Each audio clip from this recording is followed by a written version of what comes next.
जय जिनेन्द्र। आप सबको मेरा जय जिनेन्द्र, जय जिनेन्द्र। आज का क्लास शुरू करेंगे। कोई क्वेश्चन है लास्ट क्लास का? हाँ, ओके ओके। चलिए, तो जो लास्ट क्लास का जो आपको जो पिक्चर रखा था दक्षा ने, वो देख लिए थे? जो हमने लास्ट क्लास में डिस्कस किया था ना, उसका ही पिक्चर था। देखा था आप सबने? हाँ, देखा।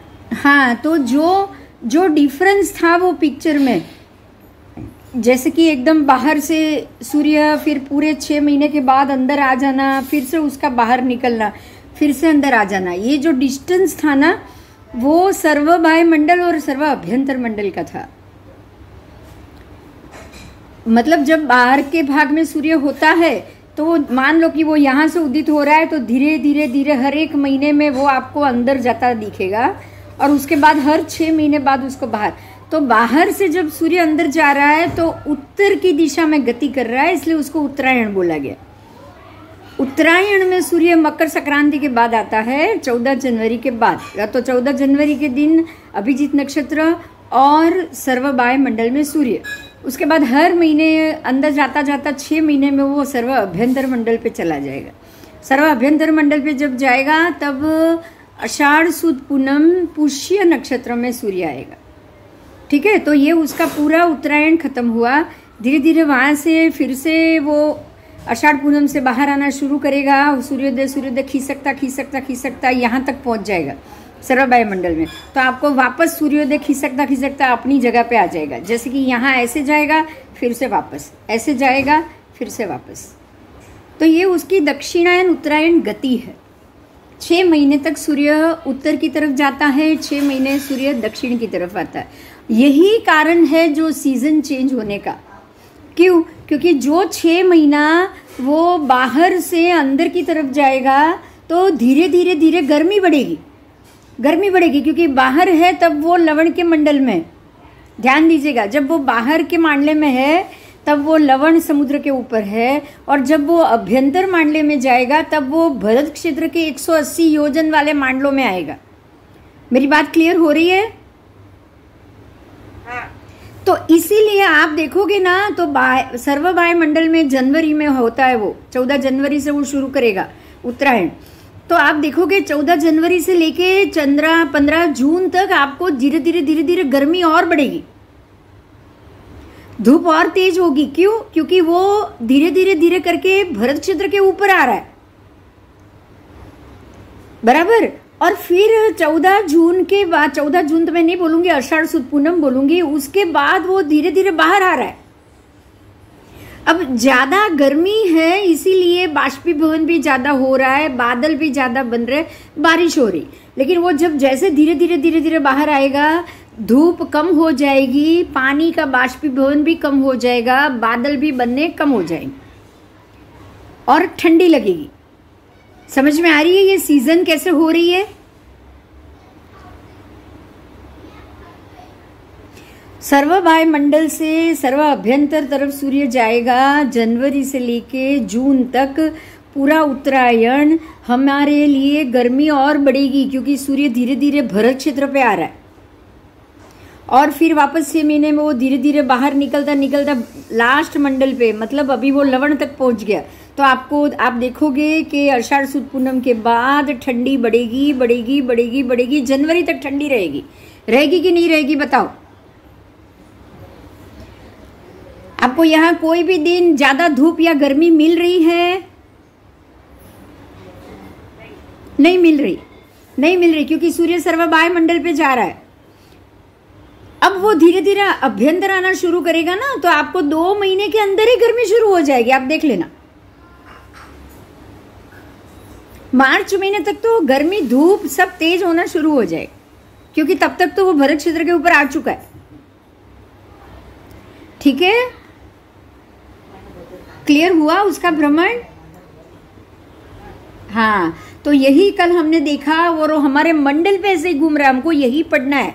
जैन कॉस्मोलॉजी में मांडला ही है इम्पोर्टेंट सूर्य का, और वो मंडल के हिसाब से वो कैसे गति करेगा, उत्तरायण किसे कहेंगे, दक्षिणायन किसे कहेंगे, बारिश का कारण क्या है, धूप, तेज धूप का कारण क्या है, तेज ठंडी का कारण क्या है, ये सारी चीज हम सीखेंगे। आओ अब वापस हम पृथ्वी गोल है उस पे आ जाएं। पृथ्वी अगर गेंद जैसी गोल है तो पृथ्वी पर के महासागरों की सतह को भी गोल मानना पड़ेगा। अगर पृथ्वी गेंद जैसी गोल हो गई तो महासागर भी तो गेंद जैसे ही हो गए ना, कि ऊपर से उपसे हुए बीच में से, और अंदर बिल्कुल डेप्थनेस है ही नहीं। डेप्थनेस भी हाइट अनइवन हो जाएगी, होगी कि नहीं होगी? मगर ऐसा तो नहीं है, ऐसा तो बिल्कुल नहीं है। पानी के किसी भी संग्रह को यदि जोड़ा जाए तो उनका स्तर एक हो जाता है। ये तथ्य अनेक प्रयोगों द्वारा सिद्ध किया जा सकता है। जब खगोलविद ने सवाल किया गया कि क्या ये सच है कि पानी अपनी सतह स्वयं ढूंढ लेता है, तब उन्होंने उत्तर में कहा, यह मुद्दा व्यवहार में सत्य है लेकिन सिद्धांत में नहीं। पृथ्वी को गेंद जैसी गोल सिद्ध करने के लिए वैज्ञानिक पूर्व में स्थापित सिद्धांतों को मानने से इनकार कर देते। यदि ये सिद्धांत सत्य है कि पानी एक ही सतह पर रहता है, तब ये मान्यता कि पृथ्वी गोल है गलत हो जाएगी। देखो अभी आप ये समझो, अगर पृथ्वी गेंद जैसी गोल होती, गेंद जैसी, तो ऊपर के भाग में, गेंद के बराबर मध्य के भाग में तो पानी ठहरता ही नहीं। ठहर पाता क्या, बताओ? नहीं। जिस तरफ स्लोप होता उस तरफ ढल जाता, सीधी बात है। जहां स्लोप होता वहां ढल जाता। ये द्वीप इसीलिए तो बनता है ना। द्वीप क्यों बनता है? अब द्वीप को समझो, द्वीप बराबर मध्य में से ही क्यों उठा हुआ है? चारों तरफ पानी और मध्य की जमीन ऊंची हो तो ही उसको द्वीप कहेंगे। क्यों? क्योंकि द्वीप पे कभी पानी टिकेगा ही नहीं। अगर चारों तरफ स्लोप है तो पानी नीचे ही उतर जाएगा ना। अगर पृथ्वी बराबर मध्य से ऊपर उठी हुई है तो ऊपर का पानी यहां नहीं जाएगा, नीचे नहीं। उत्तर का पानी दक्षिण में नहीं आएगा, दक्षिण का पानी उत्तर में नहीं आना चाहिए, बराबर। लेकिन हाँ, आपको ये पता है, परमात्मा ने यही कहा है, गंगा सिंधु आती है उत्तर से वो आती है तो दड़ दड़ नीचे गिरते गिरते लवण में मिल जाती। तो ढाल होगा तभी वो दड़ेगी ना नीचे।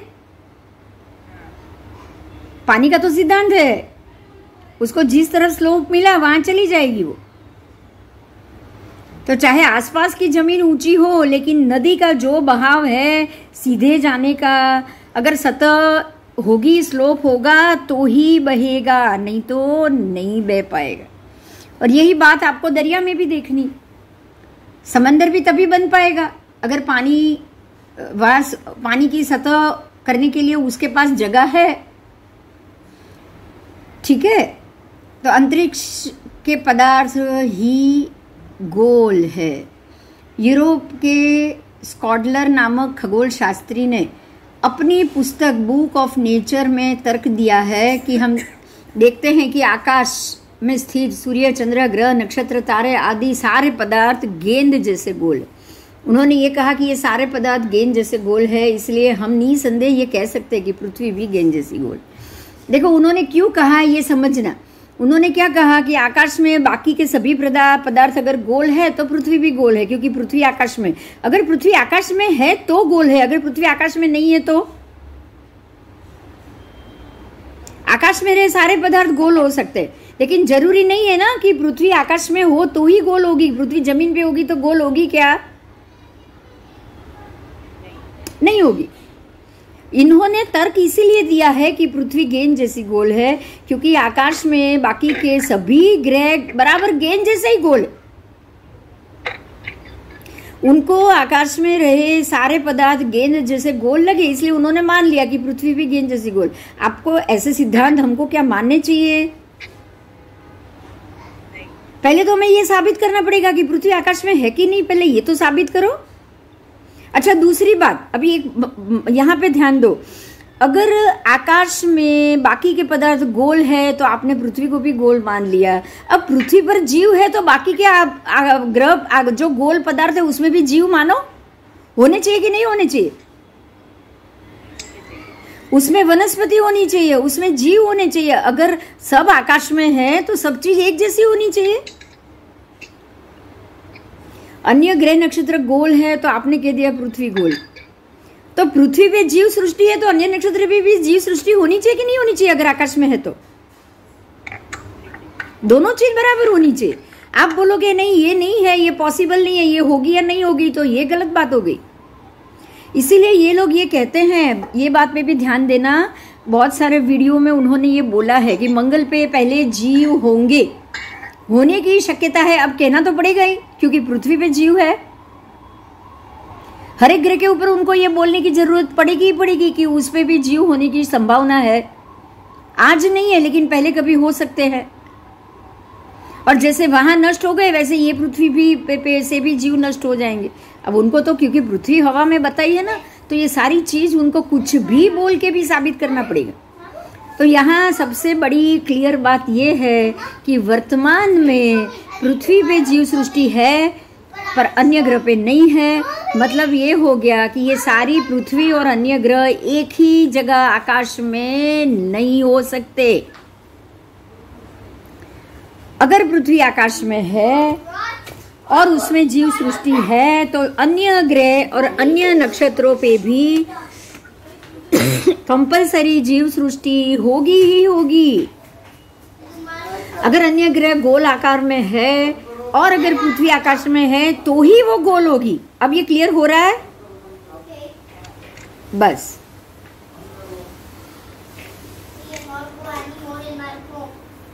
आओ आगे जाएंगे।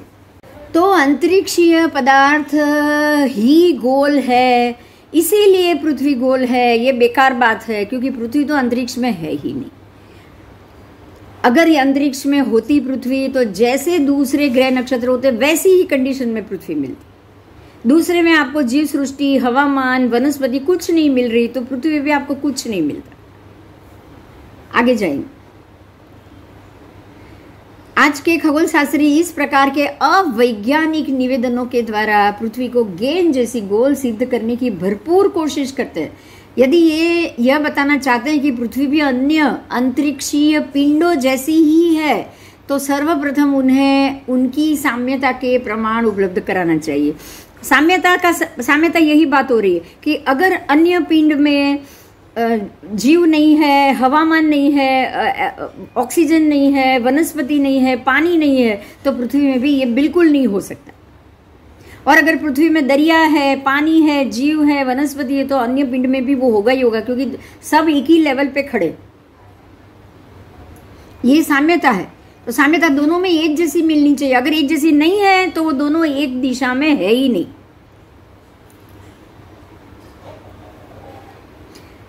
ऐसे किसी भी स्वतंत्र सबूत के अभाव में पृथ्वी को अन्य किसी अंतरिक्षीय पिंड जैसा गोल नहीं माना जा सकता।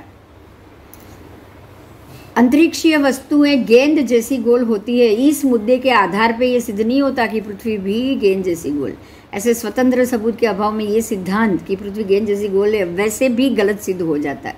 समझ में आ गया आपको? हाँ, यस। आओ आगे। आकृतियों से भ्रम उत्पन्न हो सकता है। आज के वैज्ञानिक पृथ्वी को गेंद जैसी गोल सिद्ध करने के लिए कई प्रकार की आकृति बनाते हैं। अब उन्होंने तो इतनी आकृति बनाई, पहले जमरूख जैसा बताया, फिर नारंगी जैसा बताया, लेकिन अनुपात आदि पर ठीक से ध्यान ना दिए जाने के कारण उन आकृतियों से धोखा होने की स्थिति निर्मित हो जाती। कार्नेल्स, अभी देखो कल ही हमने ये चीज देखी थी, अगर आपने नोट की हो तो, जो पृथ्वी के पीछे के एरिया में है, जैसे ही आपने वो दो देखे थे, मैंने आपको बताए थे अलास्का और जापान के दोनों के बीच में जो प्रदेश है ना, वैसे उन्होंने सिर्फ दोनों के बीच में सिर्फ 5000 किलोमीटर ही रखा हुआ है, लेकिन वो उत्तर की बात है। आप दक्षिण में आओगे तो कल हमने देखा तो बराबर आधे में है ऑस्ट्रेलिया का भाग और इस तरफ मेडागास्कर, इस तरफ का ऑस्ट्रेलिया, इस तरफ का मेडागास्कर बराबर आधे में है। यहां कोई 5000 किलोमीटर का अंतर नहीं, और आधे में होने के बावजूद वो लिख रहे सिर्फ 10,000 किलोमीटर। समझ में आ रहा है? ये आपने कल देखा था मैप में, मैं बताऊं अभी आपको वो, एक मिनट रुको, मैं अगर हो सके तो बता देती हूँ। कल हमने जो आकृति देखी उस आकृति में उन्होंने उसको 10,000 किलोमीटर ही अंतर बताया है गोलाई में। लेकिन अगर आपने देखा हो तो दोनों के बीच में बहुत ज़्यादा अंतर था। अगर हम उसको मैप में देखेंगे तो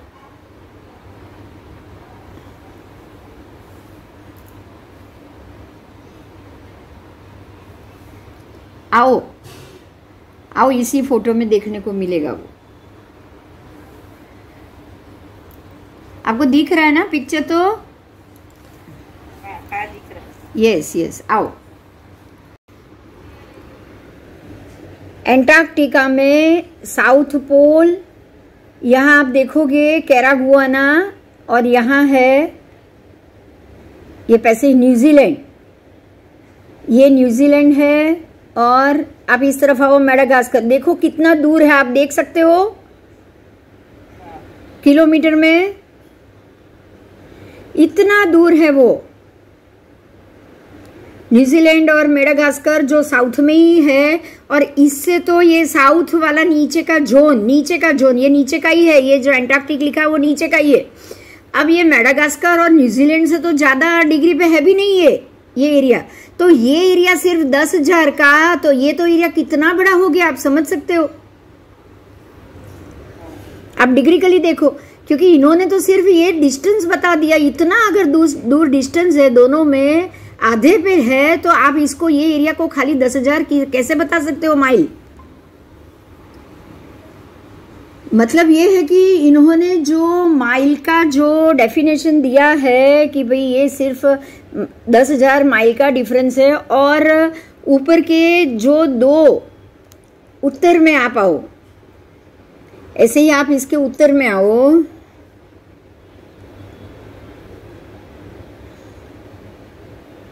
वो भी मैं आपको बताती हूँ, क्योंकि यही 2-4 मुद्दे ऐसे स्ट्रांग है कि आपको तुरंत समझ में आ जाएगा कि ये गोल तो इन्होंने बता दिया, लेकिन किसी भी एंगल से किलोमीटर का माप नहीं मिल रहा। उसका भी मैं कारण आपको बताऊंगी। आओ देखो ये मैप में, देखो कितना है। अब आपको है ना यही मालूम पड़ जाएगा रीजन।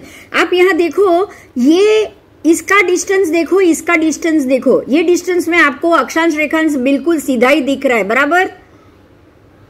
जैसे ऊपर का बॉक्स वैसे ही नीचे का बॉक्स, राइट।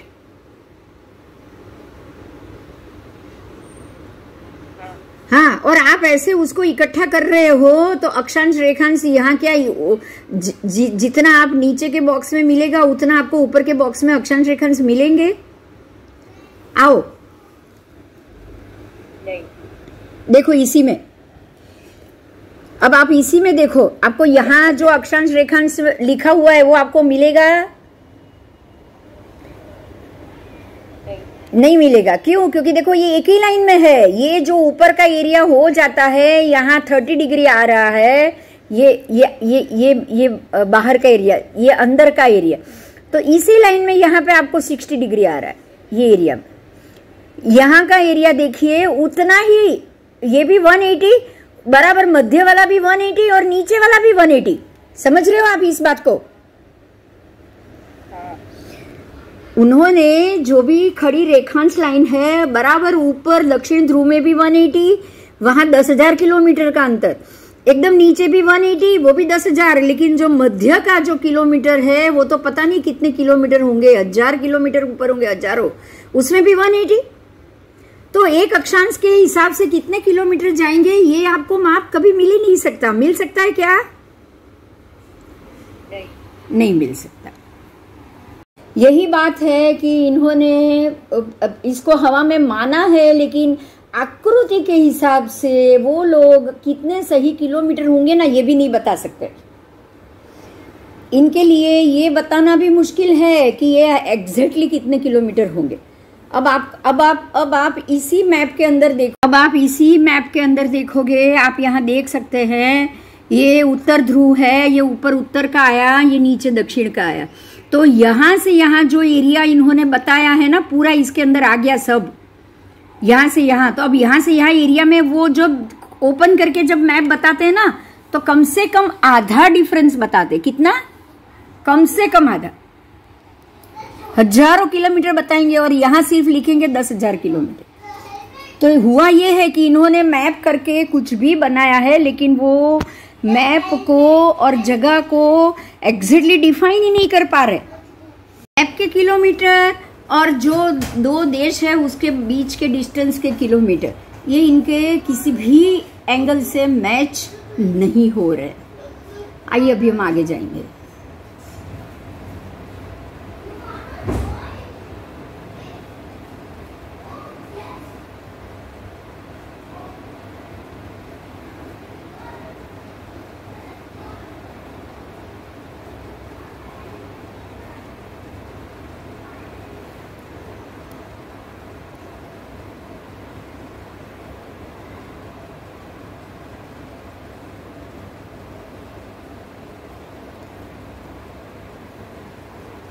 यहाँ आपके सामने एक पिक्चर है, पृथ्वी स्थिर ही दिखाई देती है। आज के वैज्ञानिक कहते हैं पृथ्वी जून मास में अंतरिक्ष में जो स्थल पे होती है वहाँ से जब वह दिसंबर मास में आती है तब तक वह 19 करोड़ माइल दूर आ जाती है। आओ आओ यहाँ दिखाया, देखो इन्होंने ये कैसे पिक्चर बना के दिखाया है। यदि ये बात सच है तो पृथ्वी से हम जो ध्रुव का तारा देखते हैं उसका स्थान भी इन 6 महीनों में बदला हुआ दिखना चाहिए। आओ यहाँ आपको ये दिखेगा इतने साल तक 25,870 ईयर उस वहाँ तक ये पूरा इनका जो ये ध्रुव तारा है ना, पोलर नॉर्थ स्टार, वो यहाँ से यहाँ खिसक जाएगा। पता है हमने वो कुछ दिन पहले वो जो डिस्कस किया था कि सायन पद्धति के कारण हर साल में 72 साल में एक दिन उनका खिसक रहा है, याद आया? हाँ देखो, तो 25,870 साल में ये पूरा ध्रुव का तारा यहाँ से यहाँ खिसक जाए। दिख रहा है आपको? मतलब क्या हो रहा है पता है? जब उन्होंने आज इतनी टेढ़ी रखी है ना, देखो ये टेढ़ी है, दिख रही है ना आपको ध्रुव के तारे के कारण। अब ये टेढ़ी होते होते होते होते यहाँ थी 25,870 वर्ष के बाद वो यहाँ आ जाएगी, इतनी टेढ़ी हो जाएगी, पूरी उल्टी।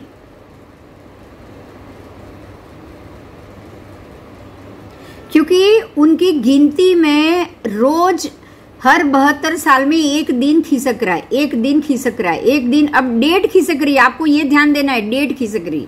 अभी तक 25 दिन खिसक गया, तो क्या पृथ्वी के ऊपर 25 दिन 25 डिग्री खिसकने के कारण कहाँ कहाँ सूर्योदय सूर्यास्त हो रहा हो, जहां जहां वहां पे बदलाव आना चाहिए कि नहीं आना चाहिए? आना चाहिए। लेकिन क्या आया है? नहीं आया। तो 25 डिग्री खिसकने पे भी नहीं आया है, तो ये पूरा इतना 25,870 या साल में 360 डिग्री खिसक जाएगी, क्या बदलाव आएगा? तो फिर ये क्या हुआ? खाली ही हुआ ना, ऑन पेपर हुआ ना कि ये खिसक रही है। अगर खिसक रही होती तो आकाश में भी दिखता ना, दिखता कि नहीं दिखता?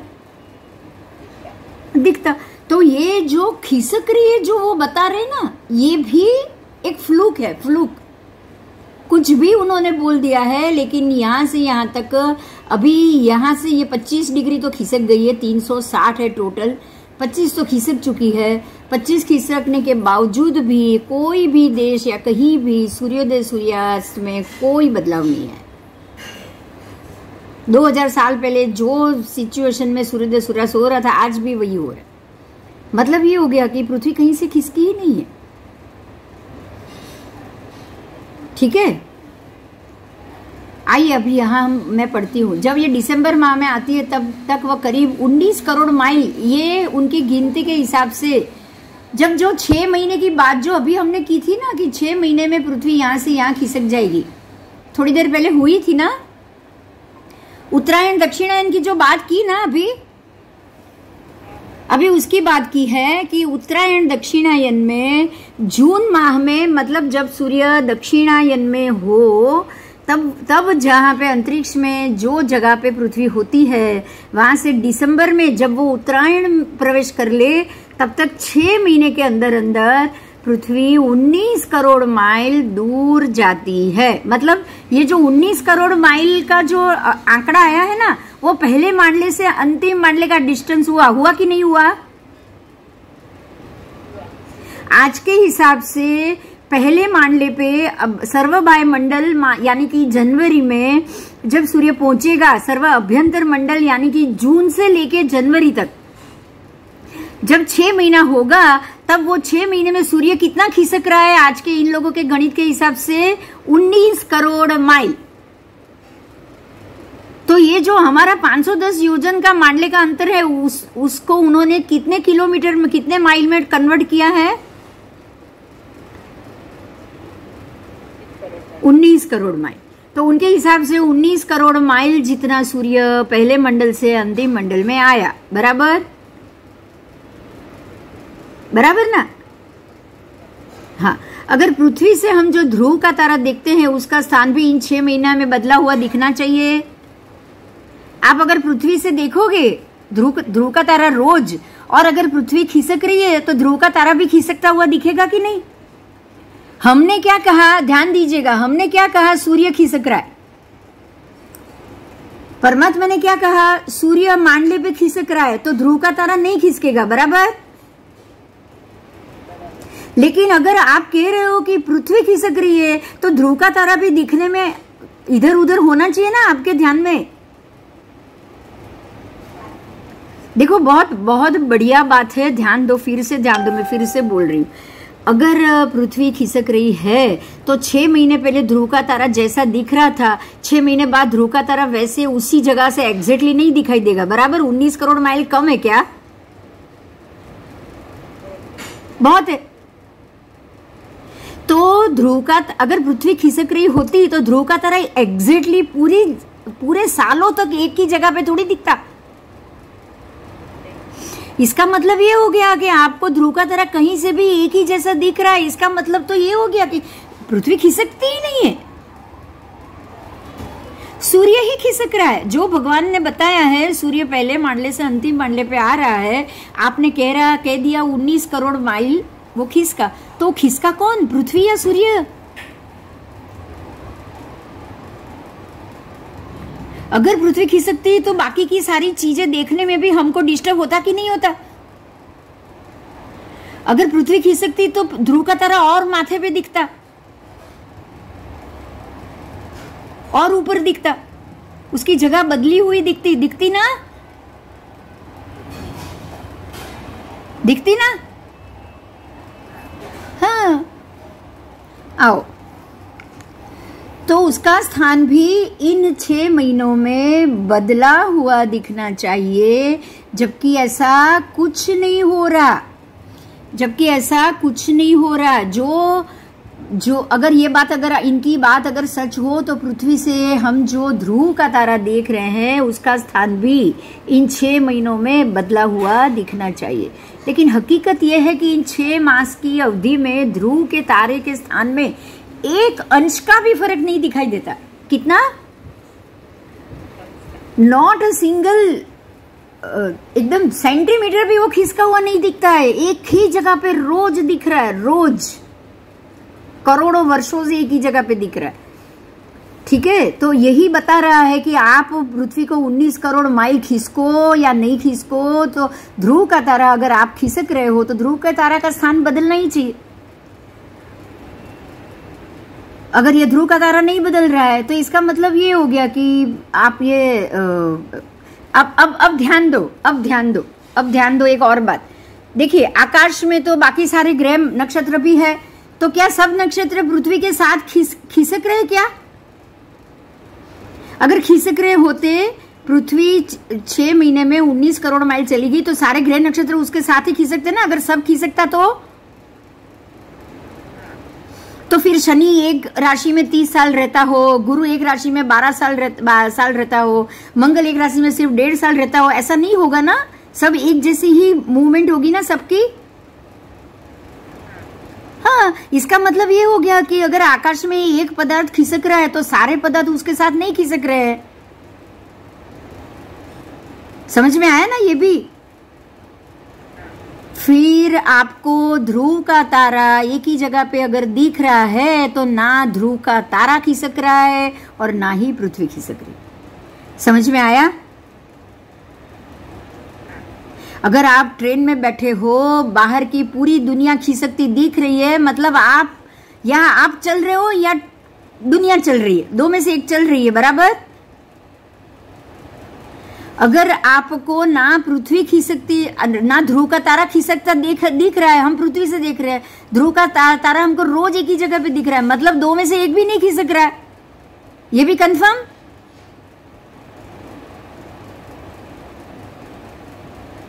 बराबर, मेरी बात समझ में आई? सबको आई? कोई प्रश्न है तो बोलो।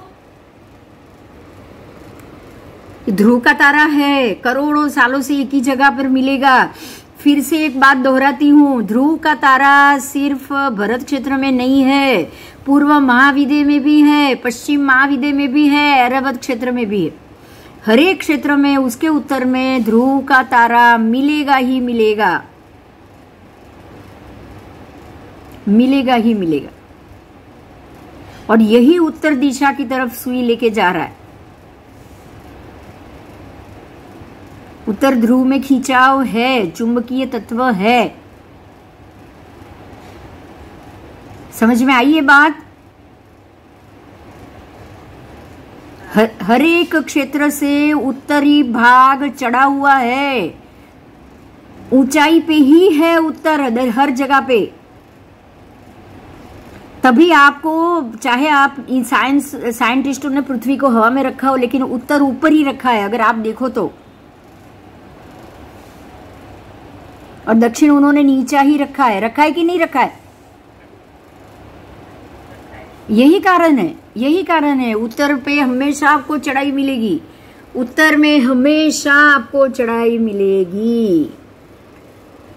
आगे चलते हैं, चलो आज तो बहुत अच्छी चीजें जानने को मिल रही है, ठीक है। या तो फिर ध्रुव का तारा भी सूर्य की प्रदक्षिणा करता होगा, या पृथ्वी स्थिर है, ध्रुव का तारा भी घूमता होगा, लेकिन कुछ नहीं हो रहा है ना। ध्रुव नाम ही उसका ध्रुव है क्योंकि वो स्थिर है, तो ना वो घूम रहा है, ना पृथ्वी घूम रही है, और ना ही आपके हिसाब से ये पृथ्वी टेढ़ी हो रही है। ये सब चीज गलत है, ये सब चीज गलत। पृथ्वी टेढ़ी भी नहीं हो रही है। अगर टेढ़ी हो रही है तो सीजन बदलती, अगर टेढ़ी हो रही है तो ध्रुव का तारा दिखना अलग जगह से दिखता। ध्रुव का तारा एक ही दिशा में एक ही जगह पे हमेशा दिख रहा है, वो भी नहीं दिखता, बराबर। हाँ बोलो। गुरुत्वाकर्षण तो है ना एक्चुअली। गुरुत्वाकर्षण बल अगर होता ना, ध्यान दो, तो एप्पल जमीन पे टूटने के बाद ही क्यों गिरता? पहले भी गिरता कि नहीं? उत्तर में केम गुरुत्वाकर्षण चढ़ान है, कारण उत्तर में चढ़ाई इसीलिए है कि साउथ में आप, ये पूरा जम्बू द्वीप एक द्वीप है, जम्बू द्वीप पूरा द्वीप है, और द्वीप के चारों ओर पानी रहता है। द्वीप के चारों ओर पानी रहता है। चारों ओर पानी तभी होगा द्वीप जब बीच में से उपसा हुआ होगा, बराबर। उसको ही द्वीप कहेंगे ना। आइलैंड किसको बोलोगे आप? चारे बाजू पानी में बच्चे, चारों तरफ पानी, बीच में जमीन, और जमीन भी उठी हुई, नहीं तो आइलैंड सीधा अंदर डूब जाएगा अगर उठा हुआ नहीं होगा तो। अगर उठा हुआ नहीं होगा तो डूब जाएगा। तो अगर आपका आइलैंड बीच में से उठा हुआ है तो हर एक चारों में से एक ही दिशा ऊंची होगी ना, एक ही दिशा ऊंची हुई। मैं सेंटर की बात नहीं कर रही हूँ, आप सेंटर पे नहीं हो, आप कोने पे हो। અને આપણે છે ને કોઈ પણ ચીજની હાઈટ માપાય ને તો सीधी मापीए। हाँ, पर जमीन मैं अभी जम्बू द्वीप पे आ रही हूँ, आप कोने में हो, आप मध्य में नहीं हो। आप कोने में हो तो कोने से उत्तर दक्षिण देखो, आप देखो तो उत्तर की तरफ चढ़ाना आएगा ना। जम्बू द्वीप भरत क्षेत्र लास्ट में है, एंड में है, दक्षिण में। तो दक्षिण में तो वो सिर्फ 5 योजन ही ऊंचा है, लेकिन मध्य में 1000 योजन ऊंचा है कि नहीं जम्बू द्वीप? है ना? तो जैसे जैसे आप मध्य में जाओगे वैसे वैसे ऊंचाई बढ़ती जाएगी, तो ऊंचाई कहाँ बढ़ी? उत्तर में ही बढ़ी ना, उत्तर दिशा में ही बढ़ी। और ध्रुव का तारा उत्तर में ही है, कहीं नहीं है और कहीं भी नहीं है। ध्रुव का तारा सिर्फ उत्तर में है और ध्रुव का तारा ध्रुव है, स्टेबल है। और यही वजह है कि जो वो सभी चुंबकीय तत्व से सभी चीज को, आकाश की चीज की बात कर रही हूँ, जमीन की नहीं, आकाश की बात हो रही, आकाश की बात हो रही। आप जमीन में कहीं भी रहोगे, आप अगर वो जो सुई, होका यंत्र की सुई लोगे ना, तो वो सीधा उत्तर ही बताएगा। आप किसी भी दिशा में खड़े रहो, वो उत्तर की तरफ ही बताएगा। तो गुरुत्वाकर्षण बल तो आप समझो, अभी मैं गुरुत्वाकर्षण बल पे आ रही हूं। आप किसी भी पक्षी है ना, पक्षी बिल्कुल वजन में हल्का होता है, बराबर। चकली लो या छोटे से छोटा पंछी लो, पतंगिया लो, पतंगिया का वजन कितना? अगर गुरुत्वाकर्षण बल जमीन में स्ट्रांग होता ना, तो छोटा सा मच्छर या पतंगिया उड़ पाता? नहीं, उड़ ही नहीं पाता। वो कब नीचे गिरता है? जब उसके अंदर से जान निकल जाती है, तब।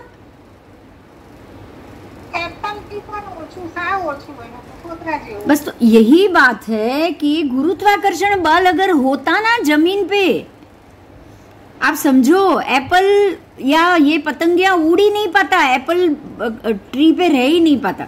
एप्पल से भी छोटे छोटे फूल के पत्तियों का वजन होता है। अगर पेड़ के ऊपर हजारों छोटी छोटी पत्तियां लटक रही है, वो नीचे नहीं जा रही है गुरुत्वाकर्षण के कारण। जमीन में गुरुत्वाकर्षण बल है, इस चीज को भूल जाओ आप, मैं यही कहूंगी। लेकिन कोई भी चीज जब टूटेगी तो जमीन पे ही गिरेगी, क्योंकि वो चीज हवा में है, हवा से उसको नीचे ही आना है। अगर गुरुत्वाकर्षण बल जमीन में स्ट्रांग होता ना, आपको पता है एक खिली कैसे लो चुंबक रखोगे तो अपने आप खींच के आ जाएगी। खिली का वजन ज्यादा है ना मच्छर से, पतंगे से एक स्क्रू या खिली का वजन ज्यादा है कि नहीं? तो वो चुंबकीय आप लेते हो जैसे ही लो चुंबक, तो खिली कैसे खींच के चली जाती है ज्यादा वजन होने के बावजूद।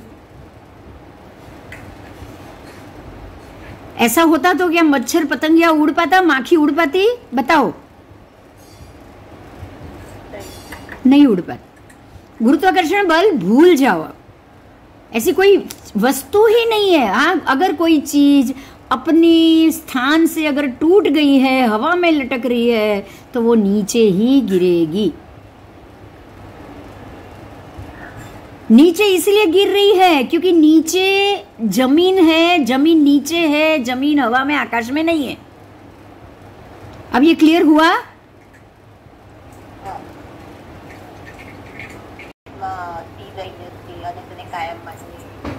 अरे ये तो सारी की सारी स्टोरी है, माइथोलॉजी, सारी स्टोरी, सारी की सारी स्टोरी। अरे आपको ये पता है, ये ध्रुव बोले ना, आप सुनो, ध्रुव नहीं, मैं तो गुरु की, बुध का जन्म हुआ है, बुध का पिता है गुरु ग्रह, गुरु, और उसकी माता है चंद्र। बोलो आप ये मानोगे? आपको नहीं पता है ना स्टोरी, इसलिए बुध का जन्म ऐसे ही हुआ। चंद्र उसका पिता है और गुरु उसकी माता है। गुरु की पत्नी तारा, वो उसकी माता है। आपको क्या लग रहा है, बुध को ऐसे किसी ने जन्म दिया है, ग्रह को? हाँ नहीं, ये तो आकाश में करोड़ों सालों से है और रहने वाला है। उसकी उत्पत्ति, उसका जन्म, और वो भी यही इसी कलयुग में, ये कलयुग से पहले ही। बोलो,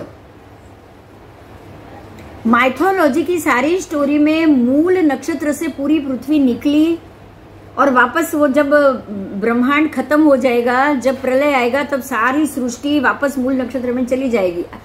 ये माइथोलॉजी है। अथवा तो राहु ने वो अमृत पी लिया, उसका गला काट दिया कृष्ण ने, और धड़ इधर है माथा इधर है, तब राहु केतु हुआ। तब हुआ क्या?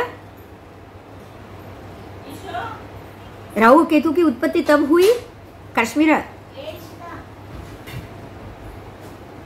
नहीं, तो ये सारी स्टोरी है।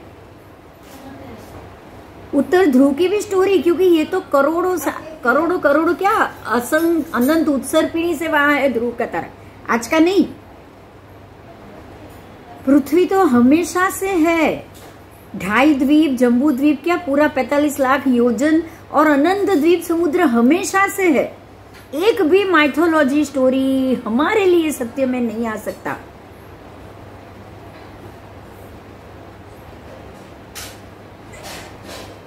अब यहां देखो, ध्यान दो, अभी एक बात और, आज जो बात निकली है ना उसको ध्यान से सुनो। माइथोलॉजी स्टोरी कहां पे जाएगी, ध्यान दो। अब उत्तर ध्रुव का कोई ना कोई तो अधिष्ठायक होगा ना। उत्तर ध्रुव के अधिष्ठायक की जब 1 लाख पल्योपम की आयु पूरी हो जाएगी, तब वहां एक जीव जन्म लेगा। कौन सा जीव जन्म लेगा? हमारे में से ही कोई मनुष्य ही जाएगा ना वहां, हाँ कि ना? जैसे इंद्र आज 64 इंद्र है। 64 के 64 इंद्र में से मान लो कि सौधर्म इंद्र, जो पहले देवलोक है ना, सौधर्म देवलोक के इंद्र की आयु खत्म हो गई और अब उनकी जगह किसी जीव को चवित होना है। तो जैसे हमारे सुदर्शन सेठ, तो सुना था ना आपने, भगवान महावीर के वक्त सुदर्शन सेठ थे, व्याख्यान सुना होगा तो सुदर्शन सेठ का नाम भी सुना होगा। उन्होंने ये इंद्र की आयु बांधी है परभवाई। तो जब वहां से इंद्र का स्थान खाली हो जाएगा, वहां जो जीव है उसने अपना 1 लाख पल्योपम आयु खत्म कर दिया, तब यहाँ ये सुदर्शन सेठ का जीव जाके जन्म लेगा। बिल्कुल इसी तरह से जो ध्रुव की स्टोरी थी ना, माइथोलॉजी, वो जो बच्चे को वरदान दिया था ना कि तूने तप किया है तो अभी तू ध्रुव बनेगा। जब भी उत्तर ध्रुव के अधिष्ठायक देव, जैसे कि सूर्य का इंद्र है, सूर्य इंद्र, ऐसे ही उत्तर ध्रुव के भी देव है अधिष्ठायक। हरेक तारे, हरेक ग्रह उसका विमान है और उसका एक अधिपति देव है। और जब वो उसकी 1 लाख पल्योपम की वहां जो देव, उसकी आयु खत्म हो जाएगी ना, तब जो ध्रुव को वरदान मिला था ना कि तू ध्रुव बनेगा, वो वहां जाके जन्म लेगा। क्लियर हुआ? तो हमारे शास्त्रों ने तो ये स्टोरी को भी गलत नहीं कहा है, लेकिन आपको ये समझना है कि वो उत्तर ध्रुव, जो बच्चा ध्रुव बनेगा वो वहां जन्म लेगा, लेकिन ध्रुव का स्थान कभी खाली होगा कि आज सृष्टि है कल नहीं रहेगी, कल खत्म हो जाएगी? ऐसा कुछ नहीं है। हर एक जगह का, जैसे कि ये जम्बू द्वीप, वो जाम्बू वृक्ष, वहां के भी अधिपति देव, जब उसकी आयु खत्म हो जाएगी वहां नया जन्म ले लेगा। ये तो छोड़ो, मैं आपको एक बड़ी महत्व की बात बताती हूँ आज।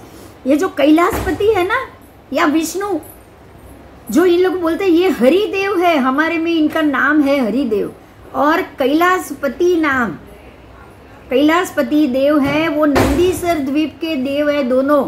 ये दोनों देव नंदीसर द्वीप के अधिष्ठायक देव है। और जब भी इनका स्थान रिक्त होगा 1 लाख पल्योपम के आयु वाले, तब वहां जो दूसरा देव जन्म लेगा वो ही कैलाशपति कहलाएगा। और जन्म कौन लेगा? हमारे में से ही कोई इंसान। अब आप ये कहेंगे, अगर हिंदू शास्त्र, सुनो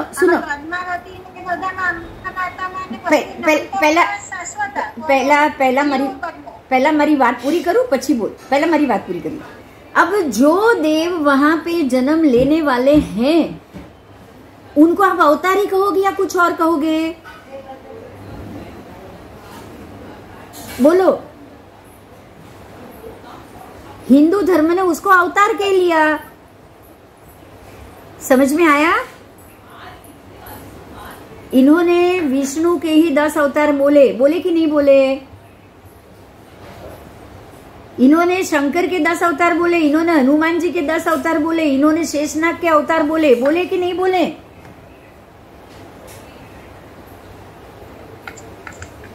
मेरी बात कुछ समझ में आ रही है किसी को भी? ये यही है, ये कुछ नहीं है, ये एक स्थान है। वो रिक्त तो होता है, वहां से उसकी आयु खत्म हो गई, अब वहां दूसरे जीव पहुंच गए। बोलो, अभी बोलो, क्या पूछना है बोलो। પદ્માવતી એ તો અમે લોકો એવું જ હોય છે કે પદ્માવતી અને એ બધા નામ છે ને શાશ્વત છે, અંબિકા અને ત્યાં બીજો જીવ જાય એ છેવાઈ જાય એટલે। हाँ, क्योंकि जब भी 24 माता का जन्म होगा ना अगले तीर्थंकर परमात्मा में भी, तो 24 के 24 तीर्थंकर भगवान की माता, भगवान के पिता, भगवान के यक्ष यक्षिणी। माता तो एक ही है ना, नाम अलग अलग होगा। माता तो एक स्थान है ना। माता क्या है? स्थान है। माता पिता स्थान है। माता पिता के बगैर तीर्थंकर परमात्मा का जन्म हो सकता है? बताओ।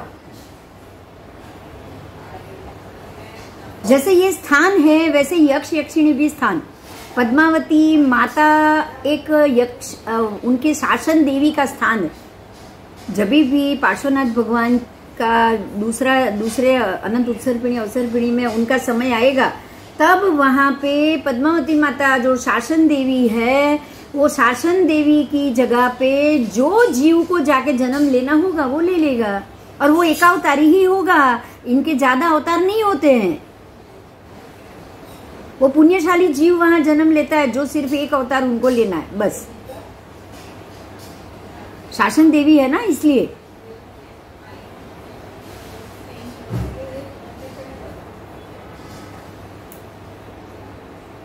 बराबर बराबर। हाँ, कोई प्रश्न है तो पूछ लो। अब यहाँ आपको यही समझना है, उत्तर ध्रुव, ध्रुव का तारा। अगर मेरी पृथ्वी खिसक रही होती ना, मेरी पृथ्वी घूम रही होती ना, तो ये तारा मुझे एक ही एंगल में कभी नहीं दिखता। आप बिल्कुल ट्रेन घूमने की कल्पना करो। ट्रेन घूम रही है तो ना आप अंदर भी व्यवस्थित हो, ना बाहर की चीज आपको स्थिर दिखती है। बाहर की चीज तभी स्थिर दिखेगी, दूर की चीज तभी स्थिर दिखेगी जब आप भी नहीं हिलोगे और चीज भी नहीं हिलेगी। हाँ या ना? हाँ, तो आपको यहाँ ये ध्यान देना है कि पहले तो पृथ्वी स्थिर है ही, ध्रुव का तारा भी स्थिर है और पृथ्वी भी स्थिर है, दोनों स्थिर है। इसलिए आपको एक ही जगह हमेशा ऐसे ही एक ही स्थिति में दिखता है।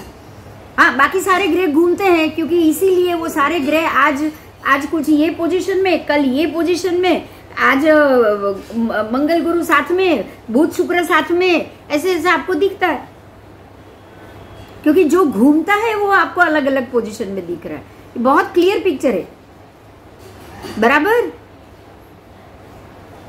बराबर। ये बहुत बड़ा मुद्दा है। ये इसी से तो आप पूरी दुनिया को जीत सकते हो। बहुत बढ़िया मुद्दा है। तभी मैंने आपको ये पिक्चर दिखाया कि आप इसको देखिए। जो मैं कह रही हूँ ना, ये मुद्दा इससे भी बड़ा है। मैंने पहले बोला था आपको कि सायण पद्धति बिल्कुल गलत है। नासा को ये चैलेंज है, सायण पद्धति गलत है। ये सायण पद्धति है, मैं फिर से आपको बता रही हूँ।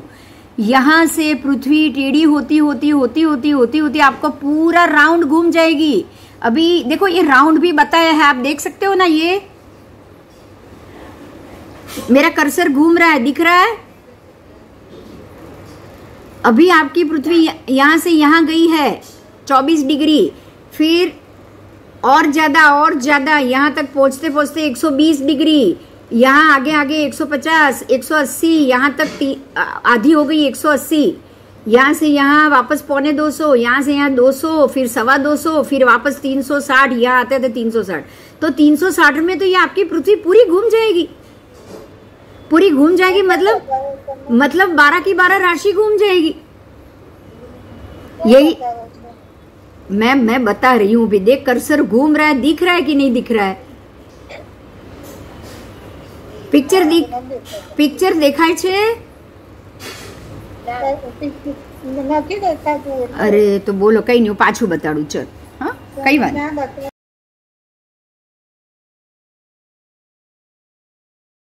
पे स्टार देखाय छे, 2 स्टार दिख रहे हैं आपको। एक स्टार ये है और दूसरा ये है, ये डिस्टेंस दिख रहा है यहाँ से यहाँ, तारा तो एक ही है। ये ध्रुव तारा बताया है, दिख रहा है आपको? और यहाँ देखो लिखा है 25,870 ईयर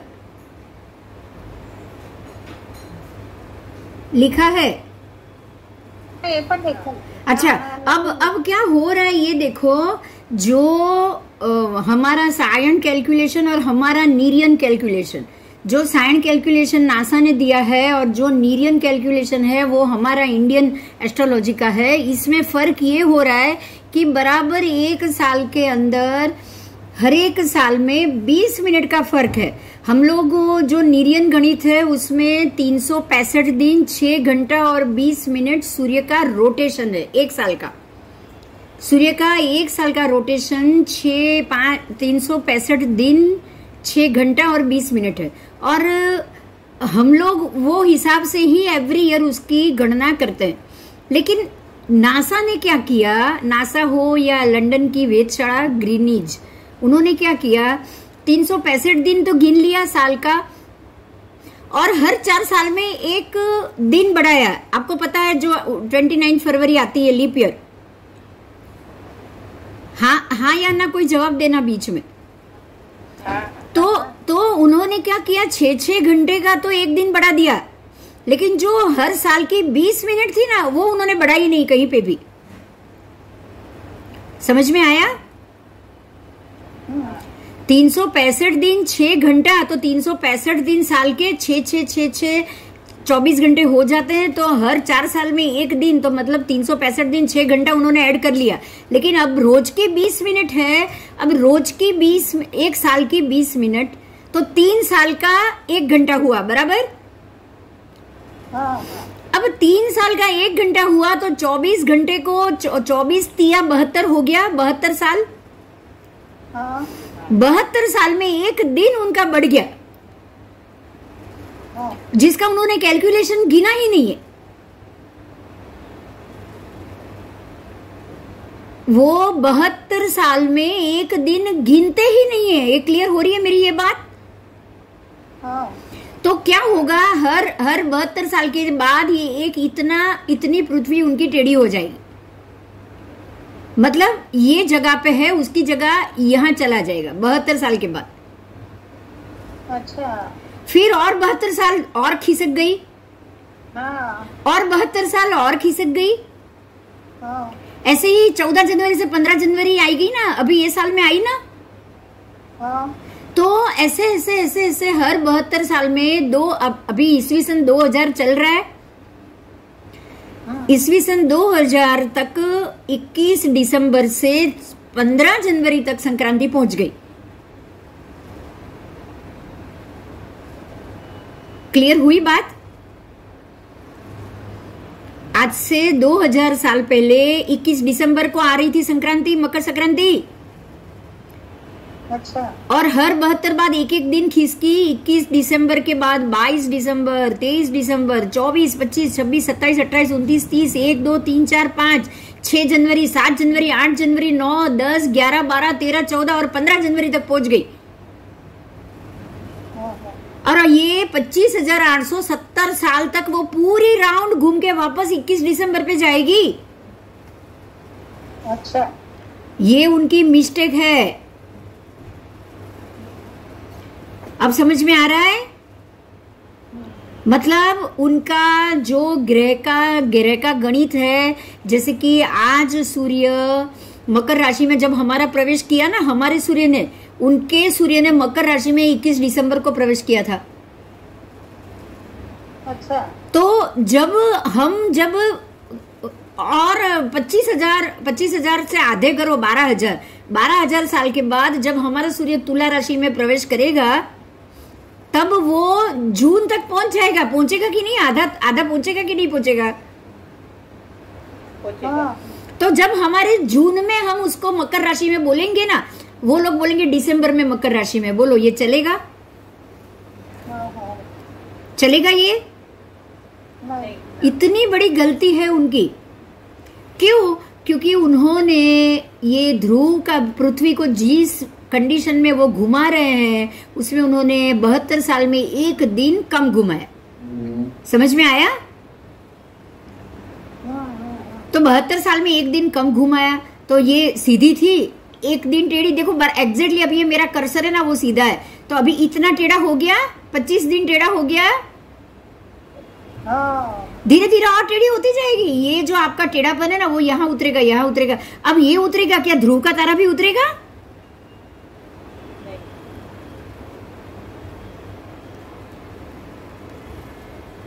क्लियर हो गया? अभी ध्रुव का तारा तो उतरने वाला है नहीं, ना ही आकाश खिसकने वाला है, ना ही सूर्य इतनी राशि के बाद दिखाई देने वाला है, ना ही पृथ्वी टेढ़ी हो रही है, कुछ नहीं हो रहा है। बस एक कैलकुलेशन में एक दिन की गड़बड़ कर दी उन्होंने 72 साल में। अब ये जब तक ये उनके गिनती में सुधार नहीं आएगा ना, इनका ये टेढ़ापन बढ़ता जाएगा। क्लियर हुई ये बात भी? बोलो, कोई प्रश्न है तो बोलो, आज बहुत बड़ा मुद्दा आपने जाना है। हाँ बोलो। हेलो। हाँ बोलो। हेलो। हाँ आमा जी डॉटेड लाइन बता रही थी। हाँ डायग्राम में। हाँ ये શું છે? वही पूरा घूमेगा। देखो एक राउंड बता रहा है डॉटेड के साथ, डॉटेड राउंड भी बता रहे हैं। देखो आप,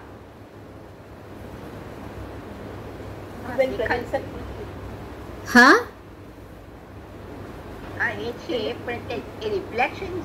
रिफ्लेक्शन नहीं, वो आपको बताया है कि ये ऐसे घूम रहा है।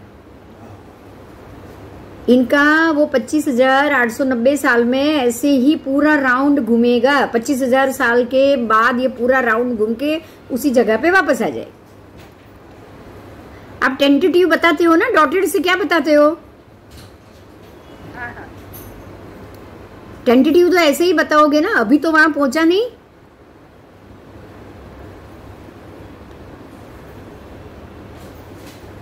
क्लियर हुआ?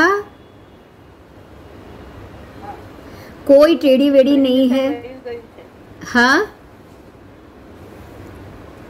प्रेजेंटेशन वही गई છે। हाँ ओके, कोई पृथ्वी टेढ़ी हुई नहीं है। अब पृथ्वी घूमी नहीं रही है, टेढ़ी कहां से होगी? चलो पहला तो यही मुद्दा बोलो। पृथ्वी घूमेगी तो टेढ़ी होगी ना। हमको तो घुमानी ही नहीं है। किसी ने, नीरियन ने कम घुमाया, एक दिन ज्यादा घुमाया, सायन ने कम घुमाया। हमको तो दो में से किसी को नहीं घुमानी है। बोलो आप घुमाओगे ही नहीं तो कुछ भी कम होगा। अब दिख रहा है ना प्रेजेंटेशन? आ गया वापस?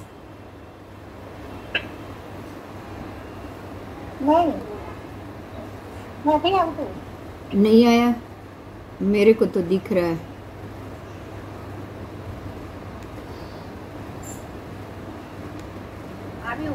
આવ્યું ને? हाँ ओके हाँ चलो, तो आपका ये आज जो बड़ा मुद्दा था वो ये था। ये क्लियर हुआ ना? ये बताओ मुझे, ये समझ में आ गया? देखो ना ही नीरियन ज्योतिष ना ही सायन ज्योतिष, दो में से एक भी से ये साबित नहीं होने वाला। क्यों? क्योंकि पृथ्वी आकाश में है भी नहीं और घूमती भी नहीं। समझ में आई ये बात? आपको ऐसे कोई भी, मतलब इतने दिन ज्यादा है इसलिए आप पृथ्वी घूम रहे हैं, या 72 साल में एक दिन कम गिना इसलिए घुमा रहे हो, ऐसी कोई मैटर ही नहीं है। आपने सूर्य को वापस 5 साल के बाद यही राशि यही नक्षत्र में घुमा लिया। सूर्य को घुमाओगे तो किसी भी नीरियन सायन की जरूरत नहीं पड़ेगी। हाँ या ना? हाँ बस इसीलिए हमको तो पृथ्वी को स्थिर रखना है, जमीन पे रखना है। ग्रह घूम रहे हैं, सब अपने अपने अंदाज में घूम रहे हैं। वो जो अंदाज में घूम रहे हैं, जो नक्षत्र में वापस दिख रहे हैं, अगर हम परमात्मा की बात के हिसाब से अगर ये हम जानेंगे कि ये पूर्णिमा के दिन सूर्य, जैसे कि आषाढ़ पूर्णिमा के दिन सूर्य पुष्य नक्षत्र में ही होगा, ये पौष पूर्णिमा के दिन सूर्य अभिजीत में ही होगा। अगर आप इतनी भी गिनती अगर देख लो ना, ऐसे उसको 5 साल घुमाना है, हर 5 साल के बाद, मतलब 1 साल में अगर वो आषाढ़ पूर्णिमा में पोष में आता है तो दूसरे साल में वो पोष में नहीं आएगा, आगे पीछे होगा, तीसरे साल में और आगे पीछे होगा, लेकिन 5 साल के बाद तो वो वापस उसी में आ जाएगा। बस आप ये गणित से भी अगर चलो ना तो भी आपका जवाब मिल जाएगा। तो हमें तो कोई भी अयनांश की या डिग्री की या इतने घंटे घुमाने की या बात करने की, अयनांश रीजन तो है ना कि 4 साल में 1 दिन बढ़ाना है वो। अच्छा, देखो साल के 6 घंटे बढ़ाने, अब साल के 6 घंटे तो वो बढ़ा नहीं रहे, आजकल का रूम में क्या हुआ? हाँ, तो साल के 6 घंटे, दूसरे साल के 6 घंटे, मतलब दूसरे साल के एंड में तो 12 घंटे ऐड करने पड़ेंगे, वो उन्होंने नहीं किया।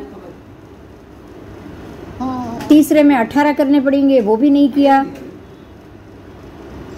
बरोबर। तो चौथे में 24 किया, पर 20 मिनट तो फिर भी छूट गई। हाँ, हमारे में ऐसा नहीं है। हम लोग क्या कर रहे हैं, नीरियन गणित में फिर भी क्या कर रहे हैं, हर साल के 366 दिन कर लेंगे, और जो दिन का, एक दिन का जो 17 घंटे और 40 मिनट जो बचती है ना, 17 घंटे और 40 मिनट वो सूर्य की डिग्री में से बात कर लेंगे हर साल में। और जो रोज के 3 मिनट 56 सेकंड डेली होते हैं, डेली उसको रोज भी बात करते हैं। मतलब हमारे जो इन लोगों की जो सिस्टम है उसमें डे टू डे आपको परफेक्ट गणित मिलेगा, जबकि इनका तो 4 साल के बाद, 72 साल के बाद भी परफेक्शन नहीं है। समझ में आया?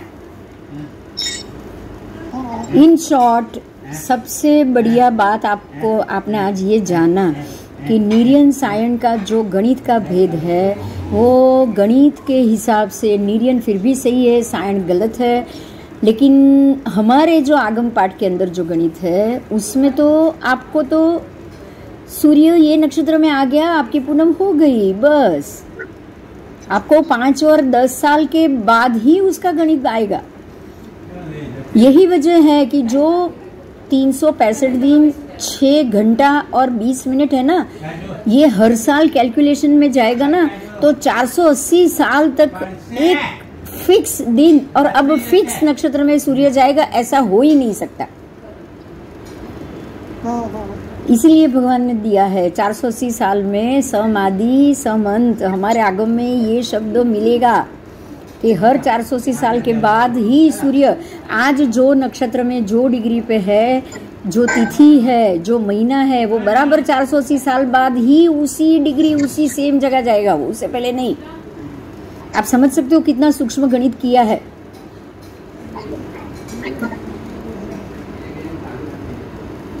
समझ में आया?